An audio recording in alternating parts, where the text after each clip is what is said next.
یہ مخلوق اللہ کی ہے، عبادت غیر اللہ کی کر رہی ہے۔ یہ وہ اصل جرم ہے جس کی وجہ سے معاشرے بگڑتے ہوتے ہیں، برباد ہوتے ہیں۔ یہ وہ اصل جرم ہے جس کی وجہ سے اللہ کی طرف سے عذاب اور پھٹکار آتی ہے۔ یہ وہ جرم ہے جس کو اللہ نے ظلم عظیم کہا ہے، ان الشرک لظلم عظیم۔ اللہ کا شریک بنانا، اللہ کی عبادت میں کسی اور کو حصے دار اور حقدار سمجھنا، کسی اور کی پوجا کرنا۔ زبان سے تو کلمہ پڑھنے والا کوئی بھی نہیں کہے گا کہ میں اللہ کے علاوہ کسی اور کو پوجتا ہوں، ہر کوئی زبان پہ یہ کہے گا اللہ وحدہ لا شریک ہے، لیکن وہ اعمال جو خالصتاً ایک اللہ کے لیے ہونا چاہیے، وہ انبیاء کے لیے، صالحین کے لیے، اولیاء کے لیے، ملائکہ کے لیے، فرشتوں کے لیے، جنات کے لیے بہت سارے لوگ کرتے ہوئے نظر آئیں گے۔ اسی لیے پیارے بھائی، عرش والے مولا نے قانون بیان کیا، انتم الاعلون، تم غالب رہو گے، تمہیں کوئی ذلیل نہیں کر سکے گا، تمہیں کوئی مغلوب نہیں کر سکے گا۔ ان کنتم، جی ان کنتم مؤمنین، اگر تم مومن رہے۔ تو ایمان ایک ایسی دولت ہے، توحید ایک ایسی دولت ہے کہ جب انسان اس توحید کے عقیدے میں راسخ ہو جاتا ہے اور معاشرے سے شرک کو مٹانے کی کوششیں شروع کرتا ہے، تو پھر اللہ ان پر اپنی رحمت کے ایسے دروازے کھولتا ہے کہ حکومت انعام کے طور پہ انہیں عطا فرما دیتا ہے۔ وعد اللہ الذین آمنوا منکم، اللہ نے وعدہ کیا ہے تم میں سے ان لوگوں کے ساتھ جو ایمان لے آئے، عمل صالح کرے، لَيَسْتَخْلِفَنَّهُمْ فِي الْأَرْضِ، کہ اللہ انہیں زمین میں عزت، سکون، حکومت، کنٹرول یہ عطا فرمائے گا۔ یہ وعدہ کس کے ساتھ ہے؟ جو ایمان لے کر آئے، جو توحید کو تسلیم کرے، پھر عمل صالح کرے۔ تو توحید ایک ایسا عقیدہ ہے جس کو سمجھنے اور سمجھنے کے بعد آگے سمجھانے سے معاشرے کا امن قائم ہوتا ہے، بد امنی ختم ہوتی ہے۔ الذین آمنوا، جو ایمان لے آئیں، اللہ کو مان لیں، اللہ کی توحید کو تسلیم کریں، پھر اللہ پر ایمان لانے کے بعد اللہ کا شریک کسی اور کو بنا کر ظلم نہ کریں۔ یہ ہے اصل ظلم۔ نتیجہ کیا نکلے گا؟ اولئک لہم الامن وہم مہتدون۔ یہ ہے وہ معاشرہ جس کو امن ملے گا، یہ ہے وہ معاشرہ جو ہدایت یافتہ معاشرہ ہے، جو راہ ہدایت کا راہی بنے گا، اور ان کے لیے امن ہے، ان کے لیے سکون ہے، ان کے لیے شانتی ہے۔ اور جس نے اس کلیہ علاج کو ترک کر دیا، وہ دنیا میں جو مرضی علاج کا طریقہ اختیار کر لے، کبھی زمین سے فساد ختم نہیں ہوگا۔ آپ کہیں جی کہ نہیں، توحید کی دعوت، توحید کی بات کریں گے تو انتشار ہوگا، توحید کو ایک سائڈ پہ رکھ دیں، آئیں نماز کے نام پہ اکٹھے ہو جائیں، ذکر کے نام پہ اکٹھے ہو جائیں، صدقہ خیرات کے نام پہ اکٹھے ہو جائیں، لوگوں کو ذکر اذکار کروانے کے لیے اکٹھے ہو جائیں، لوگوں کو نیکی کا کام بتائیں۔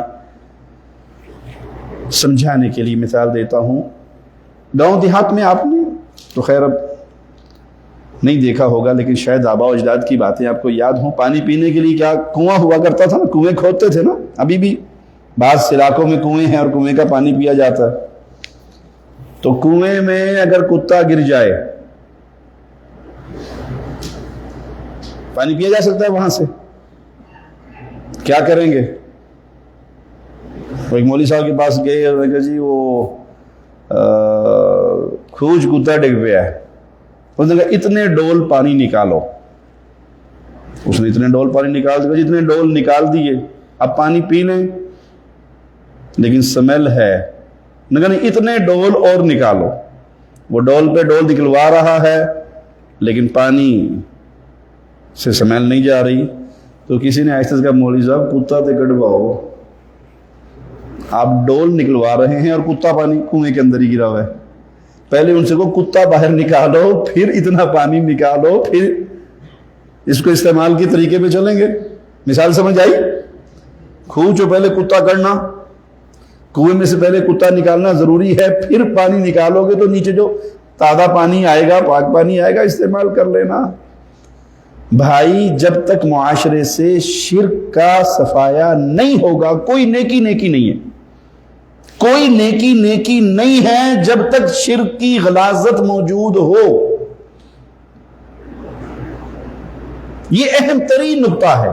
آپ شرک کو باقی رہنے دیں اور لوگوں کو نماز پڑھوائیں، روزے رکھوائیں، حج کروائیں، ذکر اذکار کروائیں، انہیں قرآن کے حافظ بنائیں، ان کو صدقہ خیرات پہ لگا دیں، یتیم کی کفالت کروائیں، بیوہ کی مدد کروائیں، ماں باپ کی خدمت کروائیں، اور شرک کی غلاظت باقی ہو تو یہ کوئی نیکی کیوں؟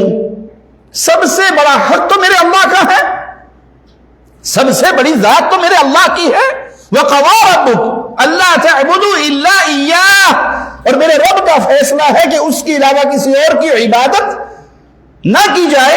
تو جس کا سب سے بڑا حق ہے وہ حق ادا نہیں کر رہے، اور آپ سمجھتے ہیں ماں کا حق ادا ہو جائے، باپ کا حق ادا ہو جائے، یتیم کا حق ادا ہو جائے، بیوہ کا حق ادا ہو جائے، مسکین کا حق ادا ہو جائے، پڑوسی کا حق ادا، یہ سب کچھ کر بھی لو تب بھی آپ کے سارے عمل برباد ہوں گے. کیوں؟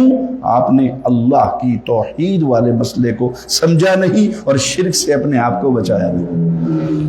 اللہ کے لیے اعلی مثال سمجھانے کے لیے عرض کر دوں، بیوی کتنی ہی خدمت گزار ہو، کتنی ہی اچھی ہو، لیکن فاحشہ بدکار ہو، اس کی وہ ساری خدمتیں کوئی فائدہ مند ہوں گی؟ کوئی مرد اس کی خدمتوں سے راضی ہوگا؟ کیوں؟ اس کے اندر سب سے بڑی برائی کیا موجود ہے کہ وہ ایک خاوند پہ صبر کرنے والی نہیں ہے، منہ مارتی ہے کہیں.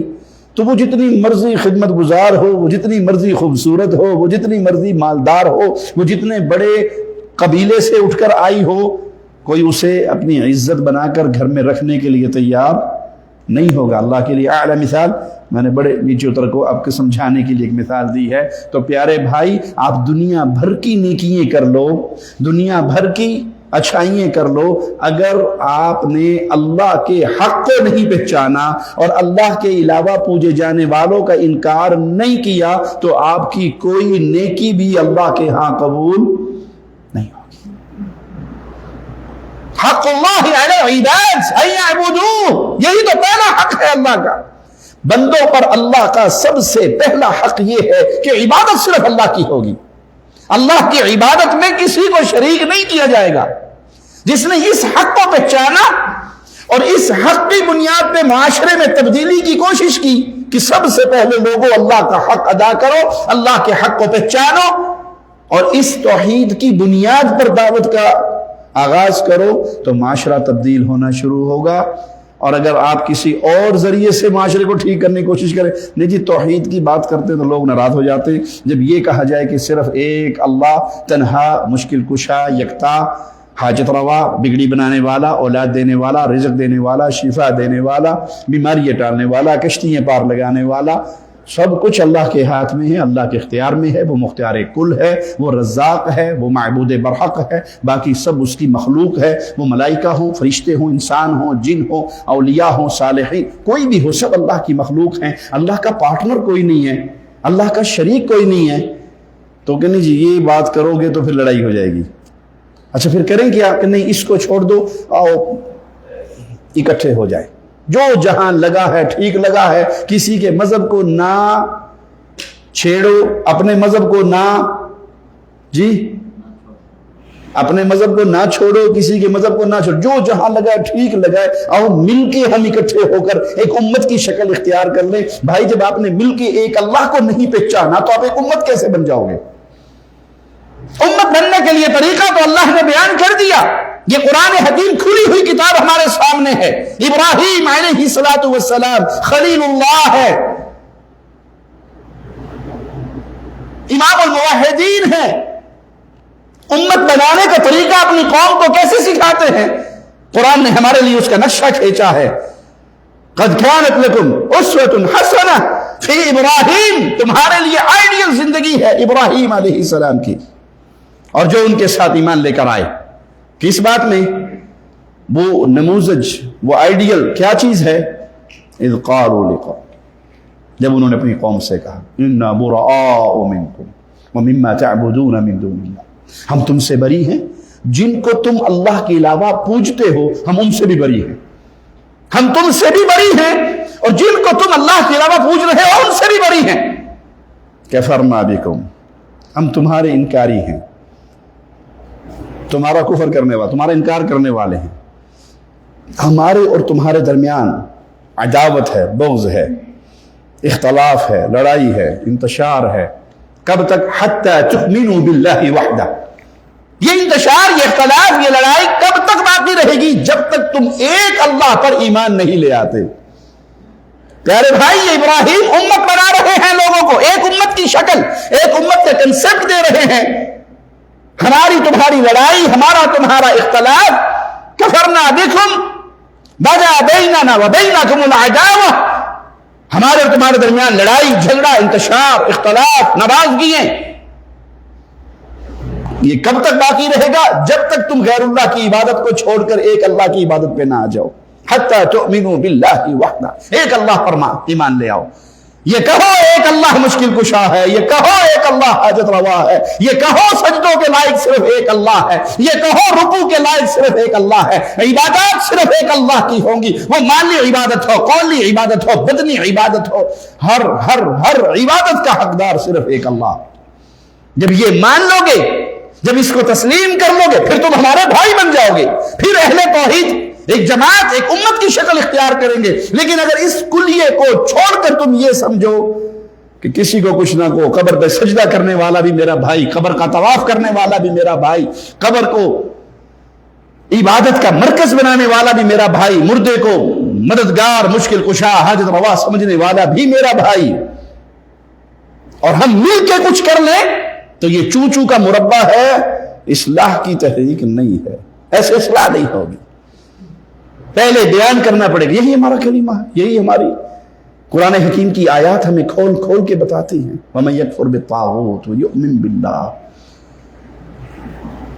کلمہ یاد ہے نا سب بھائیوں کو؟ ذرا سنائیے کیا ہے؟ لا الہ، جی، لا الہ الا اللہ.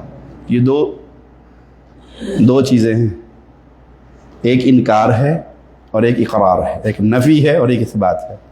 پہلے کیا ہے؟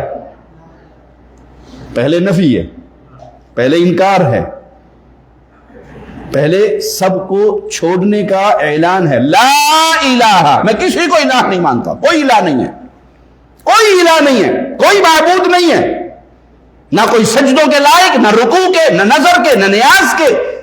لا الہ، میں کسی کو الہ نہیں مانتا، کوئی الہ نہیں، نہ فرشتوں میں، نہ انسانوں میں، نہ جنات میں، نہ ہواؤں میں، نہ فضاؤں میں، نہ خلاؤں میں، کوئی الہ نہیں. ہر الہ کا انکار ہے. پھر اللہ کیا کہتے ہیں؟ اب کیا کہ لا الہ الا اللہ. ہاں، الہ ہے برحق تو صرف ایک اللہ ہے. یہ آپ کی ابتدا ہے، یہ آپ کی اسلام میں داخل ہونے کی کنجی ہے، یہ جنت میں جانے کی کنجی ہے. لا الہ الا اللہ، جس میں پہلے اللہ انکار کرواتا ہے. انکار کیجئے، لا الہ، کوئی الہ نہیں. ہر طرح کی معبود کی نفی کر کے پھر ایک اللہ کا اقرار کیجئے. ہاں، الہ ہے، مدد کرنے پر قادر ہے اللہ، مشکل کشائی کرنے پہ قادر ہے اللہ، میری عبادتوں کا مرکز ہے ایک اللہ، میں اس کی عبادت کروں گا، میں اس کو پوجوں گا، میں اس کے لیے ذبح کروں گا. قل ان صلاتی ونسکی ومحیایا ومماتی للہ. اے نبی کہہ دیجئے، میری نماز، میری قربانی، میری زندگی، میری موت، میرا مرنا، میرا جینا کس کے لیے؟ للہ رب العالمین، جہانوں کو پالنے والے ایک اللہ کے لیے.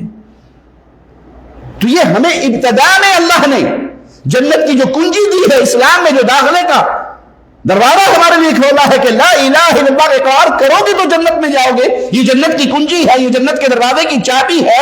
اس کے اندر آپ کو توحید کا پورا فہم اللہ دے رہا ہے اور اصلاح کا پورا طریقہ کار آپ کو سمجھا رہا ہے کہ پہلے اللہ کے علاوہ پوجے جانے والے الہوں کا انکار کرو. وَمَن يَكْفُرْ بِالطَّاغُوتِ وَيُؤْمِن بِاللَّهِ، جو اللہ کے علاوہ پوجے جانے والوں کا انکار کرے اور پھر اللہ پر ایمان لے کر آئے، فَقَدِ اسْتَمْسَكَ بِالْعُرْوَةِ الْوُثْقَىٰ. اب اس نے مضبوط کڑے کو ہاتھ ڈال لیا. کتنے مضبوط کڑے کو؟ حدیث میں آتا ہے قیامت کا دن ہوگا، ایک انسان کو لایا جائے گا، اس کے گناہوں کے رجسٹر دور تک، جہاں تک نظر جاتی ہے، پھیلے ہوئے ہوں گے. اللہ اس سے پوچھے گا، بندے میرے فرشتوں نے تیرے ساتھ کوئی ظلم زیادتی تو نہیں کی یہ تیرے گناہ لکھنے میں؟ کہے گا نہیں اللہ. تیرے پاس کوئی جواب ہے؟ کوئی عذر ہے؟ نہیں اللہ کوئی عذر نہیں. یہ سارے تو نے کیے ہیں، اقرار کرتا ہوں. نہ فرشتوں نے زیادتی کی، نہ میرے پاس کوئی عذر ہے، میں گناہ گار تھا، میں نے یہ گناہ کیا. کوئی نیکی ہے؟ نہیں اللہ نیکی تو کوئی نہیں ہے، نیکی کوئی نہیں ہے. اللہ کہے گا نہیں، تیری ایک نیکی ہمارے پاس ہے، تیری ایک نیکی ہمارے پاس ہے. ایک چھوٹی سی پرچی، ایک چھوٹا سا کارڈ، ایک چھوٹا سا بطاقہ لایا جائے گا اور اس کو ایک پلڑے میں رکھ کے تولا جائے گا. ایک طرف گناہوں کے 70 رجسٹر، ایک رجسٹر جہاں تک نظر جاتی ہے وہاں تک پھیلا ہوا گناہ سے بھرا ہوا، اور ایک طرف ایک چھوٹی سی پرچی. وہ کہ اللہ کی چھوٹی سی پرچی کا اس سے کیا مقابلہ، کیا ہوگا؟ آج تو میں مارا گیا، مالی فرمایا تیرے ساتھ کوئی ظلم زیادتی نہیں ہوگی. اور جب وہ تولا جائے گا اس پرچی پہ کیا لکھا ہوا تھا؟ لا الہ الا اللہ. اور جب وزن ہوگا سارے گناہ ہلکے ہو جائیں گے، توحید بھاری ہو جائے گی. اللہ کے نام کا مقابلہ کون کر سکتا ہے؟ اللہ کے نام سے بھاری کس کی کیا چیز ہو سکتی ہے؟ اللہ اس کے سارے گناہوں کو معاف فرما کر اپنی رحمت سے اس کو جنت عطا فرما دے. تو پیارے بھائی یہ ہے عقیدہ توحید.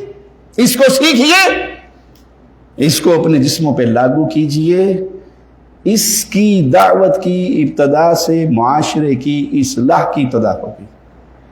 جب رسول اللہ صلی اللہ علیہ وسلم نے قولوا لا الہ الا اللہ کا واضح لگایا تھا کہ لوگوں اقرار کرو کہ اللہ کے علاوہ کوئی الہ برحق نہیں. بس ایک فرق ہے کہ کفار مکہ لا الہ الا اللہ کا معنی جانتے تھے، اس لیے پڑھتے نہیں تھے. ہم معنی نہیں جانتے، روزی 100 تسبیح پھروا لو، اس کا معنی نہیں جانتے، مفہوم نہیں جانتے، ہمیں پتہ نہیں ہے جب لا الہ الا اللہ کہہ دیا جائے تو پھر ہمارے اوپر کیا واجب ہوتا ہے. جب آپ صلی اللہ علیہ وسلم نے کہا اہل مکہ سے قولوا لا الہ الا اللہ، تو انہوں نے جوابی طور پہ اعتراض کیا تھا؟ اجعل الالہۃ الہا واحدا، یہ آپ نے کیا عجیب بات کہہ دی ہے، سارے الہوں کو چھوڑ کر ایک اللہ، ایک الہ. یہ تو بڑی عجیب دعوت ہے، ہم نے اس سے پہلے تو کبھی نہیں سنی، اپنے آباء و اجداد سے یہ بات ہی نہیں سنی. ہم نے تو بانٹے ہوئے ہیں، انہوں نے بانٹے ہوئے تھے نا، کوئی اولاد دینے والا ہے، کوئی شفا دینے والا ہے، کوئی کچھ کرنے والا ہے، یہ عزا ہے، یہ حبل ہے. ہم نے بھی آج کل بانٹے ہوئے یا نہیں؟ رزق لینا ہو تو ایک اور بابا جی ہیں، آئے ہیں تیرے در پہ تو کچھ لے کے جائیں گے. درد و جھولی ہماری بابے کے مزار پہ، یہ رزق والا بابا ہے. اچھا کوئی مقدمے میں پھنس جائے تو بڑی بڑی سرکار، بڑی میری کھوٹی قسمت کر دے ہری، وہ مقدموں والا سرکار بابا جی الگ ہے.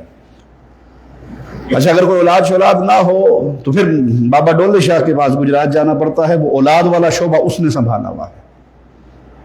کسی نے اولاد کا شعبہ سنبھال لیا، کسی نے رزق کا سنبھال لیا، کسی نے مقدموں سے نکالنے کا سنبھال لیا. اچھا دشمن حملہ کرے گا، صحیح آپ کو پتہ ہی نہیں ہے، وہ تو حملہ ہوا تھا 65 میں، تو ہماری سرکار جا کے دریا کے پل پہ بم مارتے تھے، کیچ کر کے دریا میں پھینک دیتے تھے، ایک بھی نہیں لگنے دیا کسی جگہ پہ. ہم نے بھی یہ شعبے بانٹے ہوئے ہیں، اس پیر جی نے یہ کرنا ہے، اس پیر جی نے یہ کرنا ہے، اس پیر جی نے یہ کرنا ہے. یہی حال کفار مکہ کا تھا، بانٹے ہوئے تھے انہوں نے. اور جب آپ صلی اللہ علیہ وسلم کا قولوا لا الہ الا اللہ، ایک اللہ کی الوہیت کا اقرار کر لو، تو انہوں نے اعتراض ہی یہ کیا، یہ ہو کیسے سکتا ہے؟ اجعل الالہۃ الہا واحدا، آپ نے سارے الہوں کی چھٹی کرا کے ایک اللہ پر ایمان لانے کا پیغام دیا. یہ بڑا عجیب پیغام ہے. لیکن پیارے بھائی یہ ہے وہ اصل جس سے آپ تبدیلی، معاشرے کے اندر شر فساد کو ختم کر سکتے ہیں. اور اگر آپ یہ چاہیں کہ نہیں یہ دعوت نہیں دینی، اس سے انتشار ہوگا، اس سے لڑائی ہوگی، اس سے اختلاف ہوگا، اس سے لوگ متنفر ہوں گے، بس میٹھا میٹھا سب کو جوڑ کے ساتھ چلو. تو پھر آپ کو مثال دے کے سمجھا دوں کہ آپ کس کرسی پر بیٹھے ہیں. ایک ڈاکٹر کے پاس پیشنٹ گیا جس کے ہاتھ میں کینسر پھیل چکا تھا. ڈاکٹر نے کبھی گردن کٹوانا آسان ہے یا ہاتھ؟ تو مریض کیا کہے گا؟ گردن بچ جائے، ہاتھ کی خیر صلاح ہے. یہ تو نہیں کہے گا کہ منڈی کاٹ دو ہاتھ نہ کاٹنا، کہے گا ہاتھ کاٹ دو گردن بچ جائے، زندہ رہوں گا ایک ہاتھ سے بھی گزارا کر لوں گا. تو وہ اس کینسر زدہ ہاتھ کو کاٹ دے کہ اس کے جراثیم آگے نہ پھیلے، وہ زہر آگے نہ جائے. ٹھیک ہے، لیکن اس نے زندگی بچا لی. یہ عقلمند ڈاکٹر ہے یا بیوقوف؟ جی عقلمند ڈاکٹر ہے. ایک اور ڈاکٹر کے پاس گیا، جی زہر پھیل رہا ہے جسم میں. وہ کہتا ٹینشن لینے کی ضرورت نہیں ہے، اوتے پیاز رکھ کے نا تو کپڑا پلیٹ لا، گنڈا بن لا، ٹھیک ہو جائے گا. وہ اسی کے اوپر ٹیوب شیوب لگا کے دوائیاں لگا کے ہیں اور آپ کو بھیج دی. پہلے ہاتھ میں تھا، پھر بازو میں آیا، کندھے میں آیا، پورے جسم میں آیا اور معاملہ ختم ہو گیا. کون عقل مند ہے؟ لیکن وہ جب بازو کاٹے گا تکلیف تو ہوگی نا، درد تو ہوگا، لیکن جب شفا یاب ہو جاؤ گے تو پھر اس ڈاکٹر کو دعائیں دو گے یا نہیں؟ لیکن جس نے کاٹا نہیں، صرف اوپر سن کرنے کے ٹیکے لگا دیے، اس نے تکلیف تو نہیں دی لیکن زندگی تو ہار گیا نا. اصل دشمن تو وہ ہے. سمجھ آئی مثال؟ جو آپ کے زخم والے حصے کو کاٹ کے گندگی نکال دے اور آپ شفا یاب ہو جائیں، تکلیف ہوگی، تھوڑا سا غصہ تو آئے گا، لیکن ٹھیک ہونے کے بعد اسی کو دعائیں دو گے. یہ حال ہے اس کا جو توحید کی دعوت دیتا ہے، جو کہتا ہے بھائی سیدنا علی کی بڑی عزت ہے، بڑی شان ہے، بڑا مقام ہے، اللہ کے پیارے ہیں، اسد اللہ ہے، لیکن مشکل کشا نہیں ہے، حاجت روا نہیں ہے، بگڑی بنانے والے نہیں ہیں، اولاد دینے والے نہیں ہیں، مدد کرنے والے نہیں ہیں، ان کے اختیار میں مدد کرنا نہیں ہے. وہ اللہ کے بندے ہیں، بہت پیارے ہیں لیکن اللہ کے بندے ہیں. رسول اللہ صلی اللہ علیہ وسلم اللہ کی مخلوق میں سب سے افضل و اعلیٰ ہے، لیکن نور من نور اللہ نہیں ہے، عالم الغیب نہیں ہے، مشکل کشا نہیں ہے. ان کو پکارا نہیں جائے گا، ان کے نام پر ذبح قربانی نظر نیاز نہیں دی جائے گی، ان کی عبادت نہیں ہوگی. ہے عزت و شان والے. آپ کو بڑا غصہ آئے گا، یہ کیا کہہ رہے ہو کہ رسول اللہ صلی اللہ علیہ وسلم بشر ہیں، انسان ہے، آپ تو گستاخی کر رہے ہو. یہ توحید کا پیغام جب آپ کو سمجھ آ جائے گا تو دعوت دینے والے کے لیے آپ اللہ بھلا کرے. ان کی باتیں سن سن کے اللہ نے ہمیں بھی شرک سے بچا لیا. اور اگر آپ میٹھی میٹھی لگا کے ساتھ چلانے کی کوشش کرتے رہو تو آپ زہر کو پھیلا رہے ہو. پیارے بھائی، زندگی بڑی مختصر ہے، بہت جلدی ختم ہو جانے والی ہے. بہت جلدی میں نے اور آپ نے اللہ کے سامنے پیش ہونا ہے، جہاں صرف دو ہی ٹھکانے ہیں، فریق فی الجنہ و فریق فی السعیر. ہمیشہ کی جنت ہے یا ہمیشہ کی جہنم ہے، تیسرا ٹھکانہ نہیں ہے. ہمیشہ کی جنت میں جانے کے خواہش مند ہو تو قولوا لا الہ الا اللہ کا فہم حاصل کرو، اس توحید کو سیکھو، اس ایمان کو سیکھو، اللہ کی محبت کو سیکھو، اللہ کے ساتھ پیار کرو، اللہ کی عبادت کرو. جیسی محبت اللہ کی ہو ویسی کسی اور کی، جیسا خوف اللہ کا ہو ویسا کسی اور کا، جیسا بھروسہ اپنے اللہ پہ کرنا ہے کسی اور پہ. وہ آپ کا رب ہے، وہ آپ کا خالق ہے، وہ مالک ہے، وہ رازق ہے. وہ ماں کے پیٹ میں آپ کو پردوں کے پیچھے رزق دیتا رہا، وہ ماں کے پیٹ سے باہر لایا تو لانے سے پہلے آپ کے لیے آپ کی ماں کی چھاتیوں پہ رزق کا بندوبست کیا. وہ رزاق ہے، وہ کھلاتا ہے. وہ ہمارے پنجابی میں کہتے ہیں جس کا کھاتے ہیں اس کے گن گائے جاتے ہیں. جس کا آپ کھا رہے ہو اس کے گیت گائیے. اور وہ کھلانے والا کون ہے؟ جس نے سب سے پہلے آپ کے کھانے پینے کا مسئلہ حل کرتے ہوئے قرآن پاک کی ابتدا میں کیا کہا؟ الحمدللہ رب العالمین. ساری تعریف ہے اس کی جو سارے جہانوں کا پالن ہار ہے. اللہ کے علاوہ کوئی اور پال، کیونکہ نہ کسی کو یہ پتا ہے جہان میں مخلوق کتنی ہے سوائے اللہ کے، نہ کسی کو یہ پتا ہے ان ساری مخلوقات نے کھانا کیا ہے سوائے اللہ کے، نہ کسی کے پاس سارے خزانوں کی کنجیاں ہیں کہ مخلوقات کا پیٹ بھر دے سوائے اللہ کے. تو جب علم بھی اس کے پاس ہے، خزانے بھی اس کے پاس ہے، مخلوق نے کیا کھانا ہے جانتا بھی وہ ہے، سب کو کھلا بھی وہ رہا ہے. جب وہ کھلا رہا ہے تو عبادت اس کا حق ہے. اللہ کے لیے اس عقیدے کو سمجھ کر اپنے دلوں کو تبدیل کیجیے. اپنے گھر سے، اپنی برادری سے، اپنی قوم سے اس تبدیلی کا آغاز کیجیے. توحید کی دعوت انبیاء کی دعوت ہے. اس دعوت کو سمجھانے کے لیے اللہ نے انبیاء کی پوری جماعت بھیجی اور ہر نبی نے اپنی قوم کو یہی پیغام دیا. وَلَقَدْ بَعَثْنَا فِي كُلِّ أُمَّةٍ رَسُولًا. ہم نے ہر امت میں رسول بھیجے. ہر رسول نے آ کے پہلی دعوت، پہلا پیغام، پہلا آوازہ کیا لگایا؟ أَنِ اعْبُدُوا اللَّهَ. عبادت اللہ کی کرنا. اور میرے پیارے بھائی، چھیڑنا مقصد نہیں، طنز کرنا مقصد نہیں، کسی کو دور بھگانا مقصد نہیں، محبت اور پیار سے رب کے قریب کرنا مقصد ہے۔ یہ سجدے اگر اللہ کو کر رہے ہو عبادت ہے، اللہ کی قسم یہ کسی قبر پہ نہیں ہو سکتے، یہ کسی ڈھیری پہ نہیں ہو سکتے، یہ کسی پیر فقیر بابے حضرت کو نہیں ہو سکتے، یہ صرف اللہ کو ہوگے، کیونکہ یہ عبادت ہے۔ انا عبد اللہ، عبادت صرف اللہ کی کیجئے۔ اگر پکارنا اللہ کو اللہ کی عبادت ہے، اور ہاں اللہ کی عبادت ہے، رسول اللہ صلی اللہ علیہ وسلم کا فرمان ہے الدعاء هو العبادہ، دعا ہی تو عبادت ہے، پکارنا ہی تو عبادت ہے۔ سب سے بہترین پکار، سب سے بہترین عبادت تو اللہ کو پکارنا ہے۔ اگر یہ اللہ کو پکارنا، یا اللہ مدد، یا اللہ یا رب کہنا عبادت ہے، تو جیسے اللہ کو پکار رہے ہو کسی اور کو نہیں پکارا جا سکتا۔ پھر یا علی مدد کی آوازیں نہیں لگ سکتے، پھر یا رسول اللہ مدد کی آوازیں نہیں لگ سکتے، پھر کسی پیر فقیر بابا حضرت کو نہیں پکارا جا سکتا۔ ایک ہے اسباب کے تحت پکارنا، آپ بیٹھے ہو، میں آپ سے کہتا ہوں بھائی پانی پلا دو، آپ زندہ ہو، موجود ہو، سامنے ہو، پانی اٹھ کے پلا سکتے ہو، یہ استطاعت ہے، کوئی حرج نہیں۔ وہ اس کے جواب میں کہتے ہیں میں تو کہتے جی یا علی مدد نہیں کہہ سکتے۔ آپ نہیں بیگم سے صبح کہتے یہ اٹھ کے پراٹھے پکا دے، روٹی دے دے، ناشتہ دے دے، آپ نے نہیں غیر اللہ کو پکارا۔ تو کسی جواب دینے والے نے بڑا پیارا جواب دیا، جب تک بیوی سلامت رہے، اللہ سب کی بیویوں کو سلامت رکھے، تو ہم کہتے ہیں صبح اٹھ کے ناشتہ بنا دیں، اور اللہ نہ کرے کسی کی بیوی فوت ہو جائے تو کبھی قبر پہ جا کے نہیں کہتے اٹھ جا مولیوں کا پراٹھا پکا دے، پھر آگے لمبی پہ جائیں گے۔ پھر کسی نے کہا معاملہ ختم ہو گیا نا، اس جہان سے اگلے جہان چلی گئی، اب نہیں اس کو کوئی کہتا ناشتہ بنا دے، اس کے اختیار میں نہیں رہا۔ ایک تو ہے اختیار کے تحت کسی سے مدد لینا، وَتَعَاوَنُوا عَلَى الْبِرِّ وَالتَّقْوَىٰ، نیکی کے کاموں میں دوسرے کی مدد کرو، برائی کے کاموں میں مدد نہ کرو۔ لیکن جہاں کسی کا اختیار نہیں ہے، میں صحرا میں ہوں، میں دریاؤں میں پھنسا ہوا ہوں، میں اندھیروں میں ڈوبا ہوا ہوں، کہیں بھی ہوں، میرا رب مجھے دیکھ رہا ہے، میرا رب مجھے سن رہا ہے، میرا رب مجھے وہاں سے نکالنے پر قادر ہے۔ یونس علیہ السلام کہاں تھے جی؟ مچھلی کے پیٹ میں، اور مچھلی کہاں تھی؟ سمندر کی تہ میں۔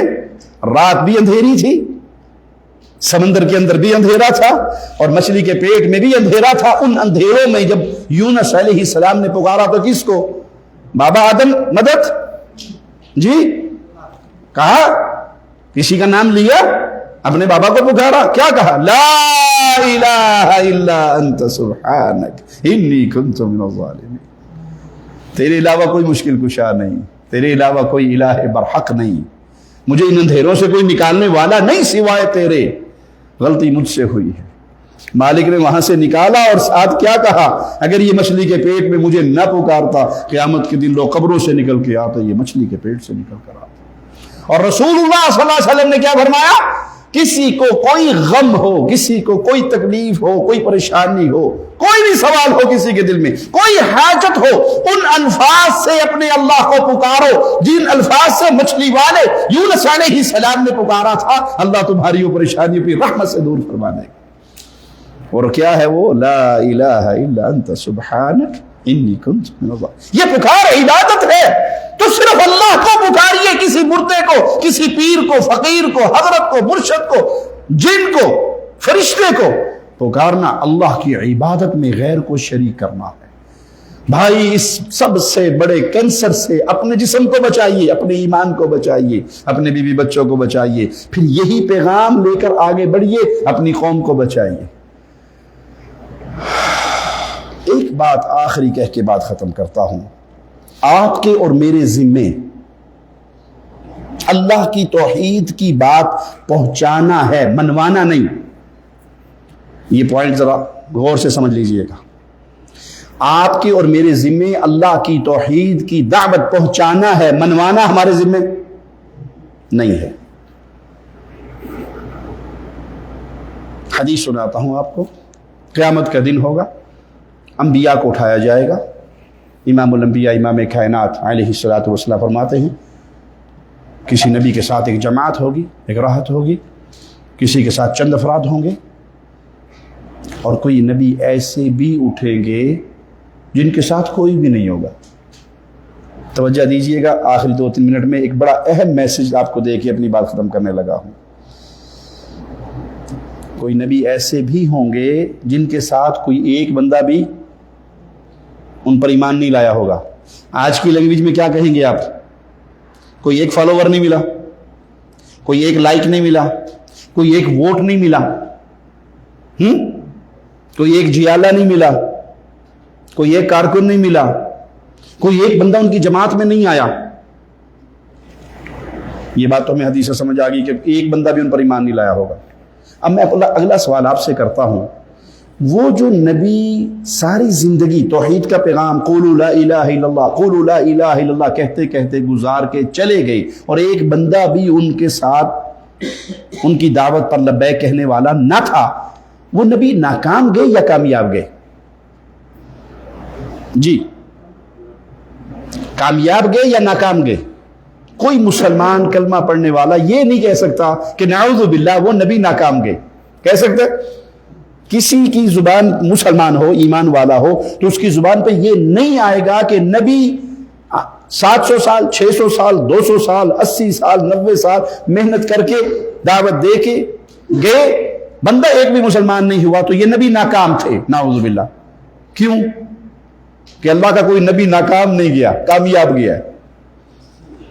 اللہ کا ہر نبی کامیاب گیا ہے. تو یہاں رک کے سوچئے گا, کامیابی کس بات میں ہے؟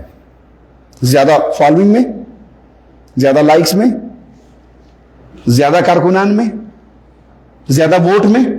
کامیابی کا معیار کیا ہے؟ ہم کہتے ہیں وہ مولوی بڑا کامیاب ہے. کیوں؟ بڑے لائک ملتے ہیں اس کی تقریروں پہ, بڑے فالوورز ہیں, اس کے چینل کو بڑے لوگوں نے سبسکرائب کیا ہوا ہے, وہ جہاں جاتا ہے لاکھوں کا مجمع لگ جاتا ہے. نہیں بھائی, اللہ کے ہاں کامیابی ناکامی کا یہ معیار نہیں ہے. وہ نبی جس کے ساتھ ایک بندہ بھی مسلمان نہیں ہوا وہ نبی کامیاب گئے.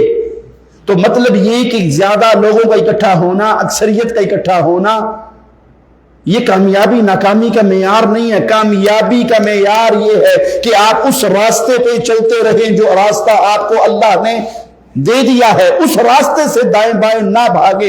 ایک بندہ بھی آپ کی بات نہ مانے لیکن آپ نے ھذا صراطی مستقیما, یہ میرا سیدھا راستہ ہے, آؤ اس سیدھے راستے پہ چلو, اور اس کے علاوہ کسی اور راستے کے راہی نہ بنو. تو کامیابی اس بات میں ہے کہ ہم اللہ کے حکم کے مطابق زندگی گزار دیں. سمجھ آ گیا فرق کامیابی اور ناکامی؟ اس کا معیار کیا ہے؟ کچھ لوگوں کو یہ بھوت سوار ہے کہ جی وہ کرسی تک پہنچنا ہے, کرسی پہ بیٹھ کے پھر ہم اسلام نافذ کر دیں گے, اس کے ذریعے خلافت آ جائے گی. اور بھائی کسی نبی کا, کسی رسول کا دعوت کا خلاصہ یہ نہیں رہا کہ حکمران بن جاؤ, حاکم بن جاؤ, کرسیاں تمہیں مل جائیں, حکومتیں تمہیں مل جائیں, ساری محنت حکومت قائم کرنے کے لیے کرو. یہ کسی نبی کا پیغام نہیں, یہ اللہ کا پیغام نہیں. وَلَقَدْ بَعَثْنَا فِي كُلِّ أُمَّةٍ رَسُولًا, ہر امت میں رسول آئے, ہر رسول نے اپنا پیغام دیا. وہ پیغام کیا تھا؟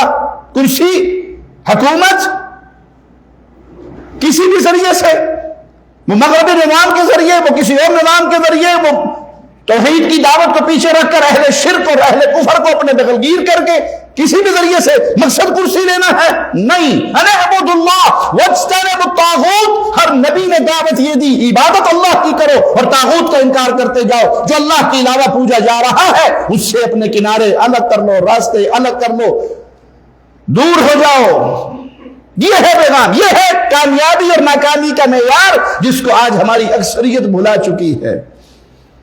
ہمیں تو جی نہیں, لا الہ الا اللہ کی بات نہ کرے, توحید کی بات نہ کرے, عقیدے کی بات نہ کرے. ہمارے ساتھ جو دائیں طرف بیٹھے ہیں یہ تو یا علی مدد کہنے والے ہیں, جو بائیں طرف بیٹھے ہیں وہ یا رسول اللہ مدد کہنے والے ہیں. جو ہمارے ساتھ ہیں وہ سارے کے سارے قبروں کے طواف کرنے والے, سجدے کرنے والے. اگر ہم نے توحید کے لا الہ الا اللہ کے کلمہ کو کھول کے بیان کر دیا یہ سارے بھاگ جائیں گے. پیارے بھائی یہ سارے بھاگ جائیں اور تو اللہ کی توحید کا پیغام کھل کر دیتا رہے, اللہ کی قسم ایک بندہ بھی تیرے ساتھ نہ ہو, تو کامیاب ہے. اور تو کروڑوں کا مجمع لے لے, پوری دنیا کے ووٹ لے لے, سارے ملکوں کی حکومتیں تیرے ہاتھ میں ہو اور تو نبی والا پیغام قولوا لا الہ الا اللہ چھوڑ چکا ہو, تیری دنیا بھی برباد ہے, تیری آخرت بھی برباد ہے.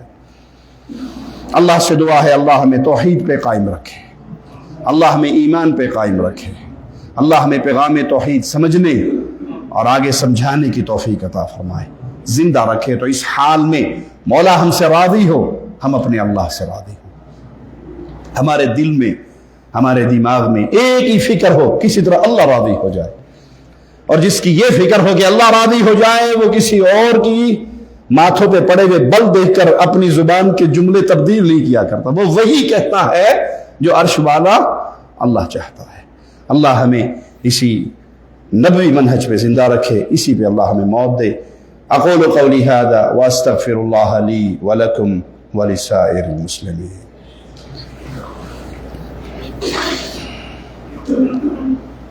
جزاک اللہ حسن الجزا۔ میں شیخ محترم اور